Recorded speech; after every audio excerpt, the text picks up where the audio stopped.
my first video in the new house. If this is your first time watching one of my videos, that might mean nothing to you. I think it looks pretty good. I kind of just slapped stuff up to have stuff there so I could start making YouTube videos again since I have a mortgage to pay now and I couldn't wait any longer, and oh my god. So, I wondered what should be the first video I officially make in the new house? And the answer was very obvious. Of course, a video about the Switch, but not only the Switch, it's a video that a lot of people have been asking me to do recently. Another episode in my eShop videos, meaning I had to go and buy and play another 10 eShop, more than that, because a lot of duds don't make it through. I had to sift through the crap on the eShop that none of you want to do. None of you want this responsibility. That's why you're begging me to do it. You don't want to go and buy. So needless to say, all 10 of these are absolute bangers. It's a very nice mix of games too. I feel very confident that no matter whatever video game or weirdo freak you might be, there will be something on this list for you to enjoy. And if there's not, you're just being picky. You probably only play like Call of Duty and Maddens, and if that's the case, hey, I appreciate you watching me, but why are you here? With all that said, subscribe before you leave now that I upset you, and like the video, and we'll get started. I'm very excited to do this in the new house. Thanks for watching. Let's go. Okay, but first, you know how me buying all of these games to review is pretty expensive? Yes. No, not you. Of course you know. Oh, you're trying to segue into a sponsor skit, aren't you? Yes. Sorry, go on. Today's video is sponsored by Skillshare! Skillshare is an online learning community where millions come together to take the next step in their creative journey, with thousands of inspiring classes on topics including, but in no way limited to, illustration, design, photography, video editing, and much more. Whether you want to learn how to become a YouTuber or just do some fun art as a hobby, everything on Skillshare. You know, we ain't wrong. In the past, I've taken Japanese, guitar lessons, even Adobe After Effects courses. But whether you're looking to get better at cooking at home, which is a good idea right now, or learning how to sketch, ink, and color, there's literally a course for everything. Maybe not literally everything. I'm sure if you look for something weird, it might not be there. But you know what? Skillshare is literally super affordable, with an annual subscription costing less than $10 a month. And for a very limited time, Skillshare is offering our viewers, I guess, a free trial of Skillshare Premium membership just by clicking the link in my description. Yeah, so how about you get off your butt and learn something already? Or better yet, stay sitting. I mean, it's all online anyway. All right, on with your video, you idiot. A short hike is just that. You hike, climb, and soar your way up the peaceful mountain landscapes of Hawk Peak Park. The beautiful autumn aesthetics are so crisp. The yellows, the oranges, the browns, they all leap straight off my Switch screen and land me smack bang in the middle of a Starbucks, buying my 15th pumpkin spice latte this season already. Hi, welcome to Starbucks. We're gonna get started for you. Hi, can I get me one of them pumpkin cream cold brews in the largest size you have, please? Okay, I can do the Venti pumpkin cream cold brew, or I can do a Trenta, actually. That might be too big. How big is that? 30 ounces. That sounds like a lot. Let's stick with the Venti. Okay, I'm basic, but I'm not 32 ounce basic. That's a lot of coffee. I should have got it. Had too many of those. This game soothed my soul. From the visuals that initially had a 3DS reminiscent look but grew on me quite quickly, to the lush original soundtrack that progresses dynamically as you explore the mountain, but also the gameplay. You can explore the island any way you like, choosing your own path as you go. You'll meet other hikers, each with their own stories and great dialogue, find hidden treasures like feather upgrades allowing you to fly or climb higher than before. Yeah, and don't expect any heart-racing, blood-pumping, action-packed gameplay here either. This is a game that promises a moment of peace in a world drenched with chaos. It's simply a short story about a bird's hike up a trail that has no cell phone reception. So for only $6.99, put away your own damn cell phone for a couple of hours and just enjoy the tranquility that is a short hike. Next. Oh. wait, did I say tranquility? Yeah, never mind, screw that, throw it out the window, it's time to get loud! Double Kick Heroes is a loud, unapologetically obnoxious, kick-ass, alright, turn it down, I can't keep yelling, rhythmic shoot 'em up, where you must survive the Mad Max-style highway to hell, full of zombies, battle tanks, and giant undead chickens, or whatever else the game decides to throw at you. And this game deserves a lot more love. For the soundtrack alone, I mean, this game gave me Tony Hawk 2 vibes of 10-year-old me having something musically awakened inside as I discovered new artists and awesome tracks just by playing a really fun game. Each level of the game is set to one of 30 new tremendously awesome metal songs as you smash buttons on your controller in time with the face-melting tracks to slay the undead creatures sprinting after you. The game begins easy enough as I played with one line of beats. You'll probably still see me in the top 10 worldwide scoreboard for most of the easy difficulty. As soon as I stepped it up to having 2 lines of tracks, a sniping button using the trigger, and another button for throwing grenades, that was when practice made perfect. And I found myself buried in waves of rotting flesh. So if you're looking to just rock out to some tracks, you can always just play casually. But I love how many difficulty options there are. And speaking of options, you have a bunch of different modes like arcade, story, and even daily challenges. And if you've completely lost your marbles, you can try using the Joy-Con motion controls. I gotta imagine that's impossible. Sadly, it wouldn't let me use my drum though. It wouldn't recognize. Oh well. Spiritfarer is a cozy, wonderful little game that deals with death. But you know, like in a fun way. You play as Stella, which coincidentally is also the name of a delicious Belgian beer, but that's off subject.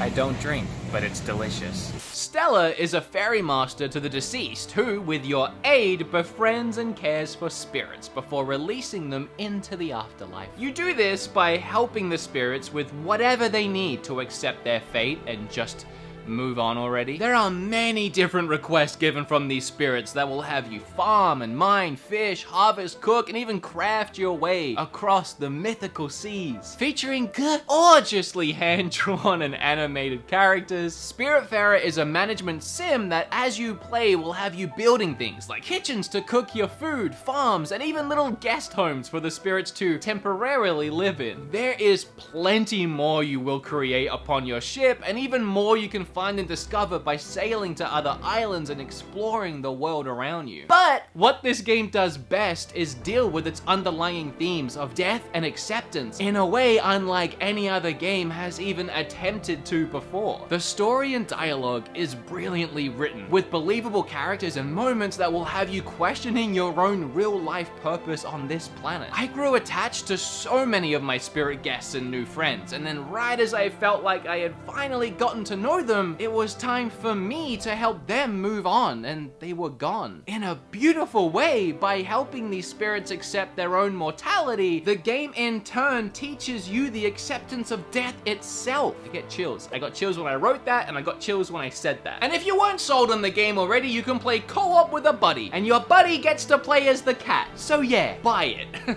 Oh, where you from, mate? Oh, I'm from down under. Oh, really? I'm going down under? Yeah, sometimes I just get bored, you know. Oh, the next game. Whatever. Going Under is full of vibrant color and energetic action, having you play as an unpaid intern at a startup company. Now, on a normal day, that sounds pretty boring.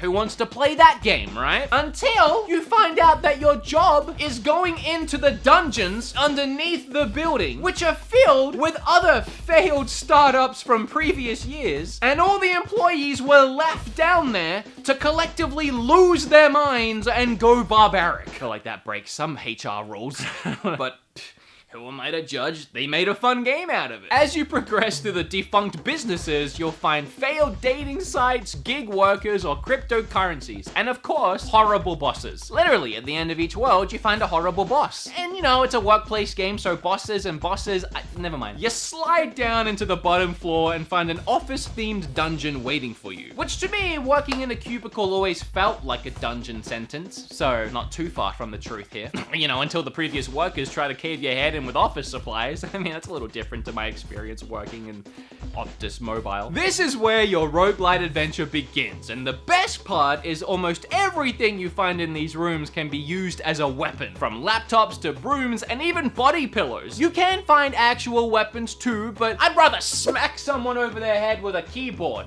like Wanted style. Yeah, that's great, bro. Who's the man?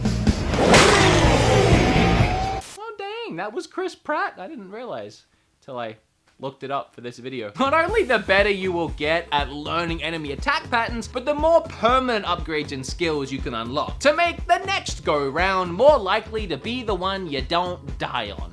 My first experience with A Long Dark was earlier this year on Xbox Game Pass. It's a clever exploration survival game that managed to wedge its intro song so far into my brain that now, months later, I still find myself humming it to this day. It's a very catchy song. Many survival games I've played in the past kinda just take you and dunk you in the middle of nowhere, and then go, yep, that's it. Try not to die. Good luck. With little to no story going along with it. But The Long Dark features a full episodic tale and freaking weirdo characters for you to meet. You agree to fly someone somewhere, I'm not ruining the story, and then you immediately crash, okay, I'll ruin some of it, in the middle of butthead Canadian who knows where nowhere. You wake up in the freezing cold and find out that your friend's missing. You end up finding a somewhat abandoned and completely forgotten about town out here, and you face many challenges you can decide on yourself, and those choices aren't always easy to make. Like trying to decide if you want burgers or wings for dinner. Sorry, when I was writing this script, it was almost 7 p.m. and I was really hungry. I don't know why I wrote all that into the script. Alright, when it comes to surviving, there is literally no tutorial. So you'll find yourself dying, often early on, as you try to figure it out. And while that might be a little frustrating video game-wise, in reality, that would be life, which is the effect the game developers were going for. You begin to learn how to build fires, collect and clean water, hunt and cook meat, and more. You need to keep an eye on your thirst, hunger, and body temperature. Oh, I'm thinking about it, I'm getting thirsty. There are many survival mechanics to discover, and even more you might miss if you don't think about trying them out in your playthrough. The Long Dark is brutal, unforgiving, challenging, and not for the faint of heart. This is a fully fleshed out survival game. It's fair in its mechanics, but if you don't learn to survive, you won't. Also, side note, I recommend playing this on Xbox Game Pass because it's free and it looks gorgeous. Kinda got squished down to the Switch version and doesn't look as good. Moving on. Ah, well, speaking of survival games, let's take a look at another. Windbound. This one is a lot easier to not die in than the last one. That said, I still died. Oh no! Live in front of everyone on Twitch. By the way, if you don't know that I stream on Twitch, I do 3 times a week. We're having a blast over there. Please go follow me. I'd really appreciate it. And if you're thinking, oh, I didn't know you streamed on Twitch, that's great. I'll go follow you, Wood. It's just a shame that I missed that Windbound stream. I feel ya. That's why I also uploaded it on my gameplay channel. I hacked it up and I made an edited video out of it. You can watch it right now. Links below. Go subscribe to that channel too. Alright, let me get back to the game and stop shouting myself out everywhere. Follow me on Twitter, by the way. I'm so close to 100,000 followers, and I want that check mark. Okay, alright. I'm not gonna mention my second channel, Woodhawker, where I make full videos about my life. Why would I mention that? I was initially drawn to Windbound as the sailing visuals and the name gave me Wind Waker vibes. But in practice, there was nothing like my beloved Zelda title, and that's okay. In Windbound, you find yourself washed up on an uncharted island shore. As you gather some supplies from the surrounding islands, you fashion yourself a small boat and begin to adapt, explore, and navigate the perilous seas to stay alive. This is a crafting, hunting, survival adventure you go at alone. There are no other characters or NPCs around the world for you to meet. It's a journey of self-discovery, as well as unlocking the secrets of the islands around you and sailing. A lot of sailing. As you scavenge the land, you can craft new tools, weapons, and eventually even bags, which help expand your inventory space, which I can't recommend enough. The boat is a really cool mechanic in the game. You can modify it in so many different ways, adding extensions and room for all your gear. The story is told over several hours across chapters, but the game does feature permadeath. So if you cock it before the final chapter, you'll get sent hurtling all the way back to the start, losing everything other than what was in your hand at the time. Which, yeah, totally sucks. But you can build a fire on your boat and sail around cooking food and leather for crafting, and it's such a friggin' in-game life hack, I can't recommend it enough. How does it make sense to craft a small boat out of dead leaves and twigs and then, you know, set a fire on it? I don't know, but do it. Inmost is a dark tale told from the viewpoint of 3 playable main characters, each with their own unique gameplay styles and stories that intertwine throughout this hauntingly beautiful pixel art world. For me, what I immediately appreciated was the audio design. It's incredible. For example, in the very first area, when you open this grate to sneak through and it falls from the wall. It's sudden, heavy, and weighted, added with that quick flash of light and the shadows of a husband and wife reaching out to you as if begging you not to leave. Needless to say, the tone for the game was set right here and I was invested. While playing as the knight, you can attack and grapple. The little girl can move objects around to help her platform, and the man is all about puzzle platforming, and it's with him that you'll spend most of the game. I really enjoyed the puzzle mechanics and impressive storytelling through its striking visuals and audio design. I don't have much else to say. If you like what you see here, go get it. Oh, hello games. Good to see ya. Sorry, that was a terrible joke. Let me tell you a short story about a little game developer who I feel very sorry for on a daily basis. Hello Games, founded in 2008, made a cutesy little biking game that did pretty well considering. So, for their next game, this 4-person team decided to take a stab at creating a game set in a procedurally generated universe. The idea was that it would have over 18 quintillion planets being generated for the player. This game was going to be called No Man's Sky. And once the media heard about the concept, they blew it out of proportion, as the media tends to do with most things, and set expectations way too high for the very small indie developer. Then, after Hello Games went through a flood in their office and having to recover most of the project's code, PlayStation went and obtained the rights to the game, putting even more pressure on the 4 people making it. Needless to say, you know the story from there. And even though Hello Games did a fantastic job post-release at delivering what was originally promised, No Man's Sky was still a Herculean task for them to complete. Thankfully, after all that mess, Hello Games went to work creating an adorably charming, realistic for 3 people, wonderful game known as The Last Campfire. I told you that story before I showed you the game because I believe Hello Games deserves a level of appreciation they aren't often shown. And just maybe now you'll consider giving The Last Campfire a chance now that you know its story. The Last Campfire is a puzzle adventure game where you take control of a lost soul named Ember. It's your task to help fellow forlorn souls who have lost hope to find their own purpose. Each lost soul will share its memory with you, creating a puzzle for you to solve. I found these puzzles really fun, and the mechanics shift between each one so they all felt unique. The world itself has a fair share of puzzles for you to solve as you progress, meeting interesting and sometimes adorable new characters, and other times not as adorable. But something that is consistent is the outstanding soundtrack, marvelous lighting, and the solid 60 FPS. It's a very charming game, and I really recommend you check it out.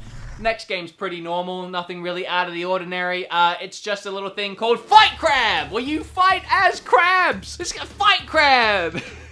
Okay, bear with me here. Fight Crab is what would happen if every anime ever had a baby with Long John Silvers. It's an over-the-top, physics-based battle game that combines giant crustaceans with insane weapons like swords and rockets in claw-to-claw combat. And you can even ride a seal into battle, and it's dumb, and it's stupid, and Kim and I laughed our freaking asses off when we played it together. Look, it's not good, but that's kind of the point. You can be a lobster, wielding whatever weapons you want, fighting and trying to flip over the other sea creatures for a 3-peat count, you're out. Okay, yeah, it's honestly so stupid. But I mean, it's pretty fleshed out. It has a campaign mode with 34 different stages, 23 types of playable crabs, 48 different weapons, 1v1, 2 versus 2, offline and online modes. Look, if you ever wanted your red lobster with a side of Cheddar Bay biscuits to go to war, this is the game for you.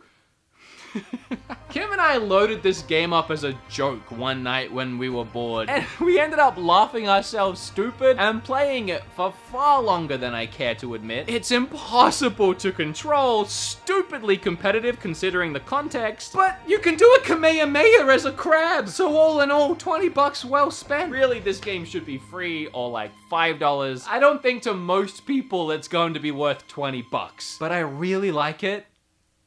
So, I like dumb things. Not everything has to be serious all the time. Sometimes you just want to play something stupid. My friggin' thirst gauge is low again.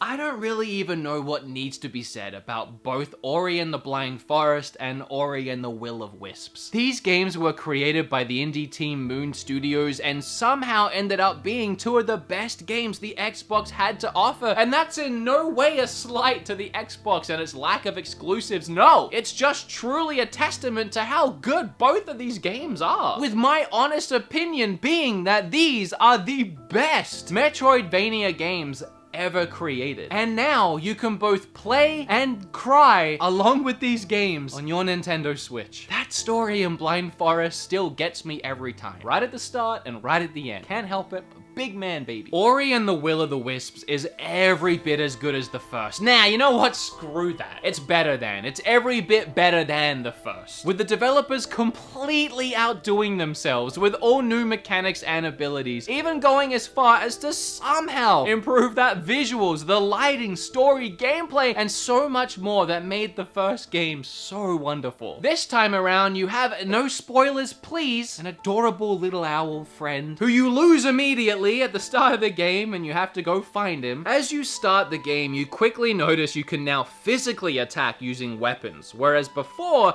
you would have to rely solely on the environment and fancy footwork. Now you can smash, crash, and shoot your way through the enemies. I wasn't sure how I felt about that at first, but the more I dived into the combat, the more it grew on me and I ended up falling in love with it. There's so many skills and abilities you can find and unlock, and it's up to you to find the right balance for your playstyle, as some have both positive and negative effects. It has to be true that the developers took note of how players interacted with their original game and listened to any and all of the feedback that might help them improve upon what they created, and they tweaked it and they made something that's just perfect. It's completely awe-inspiring, and the more I explore and progress through the tunnels, underwater depths, and open areas, the more I can't wait to discover what truly terrifying battle comes next. Is there anything this game can do wrong? Apparently not. Oh boy, we did it! Not only another 10 eShop games knocked out of the park, all of which fantastic, debatable on Fight Crab, I'll admit. Maybe 9 fantastic ones and then 1 for fun, but another 10 knocked out the park, and the first video in the new house. Things are happening around here, I tell you, some cool stuff. Alright, I love you guys. Thank you so much for watching my videos. Remember to like the video if you liked it. You can leave down below what eShop games I need to talk about still, but remember, there's like 25 of these videos, so do me a favor and watch all 25 and take note before you go down there and tell me I missed Hollow Knight. Didn't miss it! Oh, you know what I haven't done in forever? Bring up that little sub button. Man, I haven't done this since I had a haircut for sure. It's gonna be less of a whip. Bring it up, and hair flip on that subscribe button, and I'll see you next time.